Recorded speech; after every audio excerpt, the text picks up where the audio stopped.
Na slnečných svahoch talianskeho Assisi okolo roku 1182 sa v dome bohatého obchodníka narodil chlapec.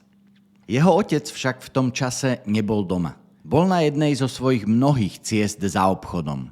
Keďže otec nebol doma a deti sa v tých časoch krstili už pár dní po narodení, matka mu sama dala meno Giovanni, v preklade Ján, podľa svätého Jána Krstiteľa. Otec však po návrate s menom Giovanni vôbec nebol spokojný. Začal preto svojho syna volať Francesco, v taliančine Francúz. Obrazne povedané malý Francúz. Francúzsko mal totiž Františkov otec veľmi rád. Práve tam obchodoval a tam aj zbohatol. A tak malý Giovanni dostáva meno František. Meno, pod ktorým ho pozná celý svet.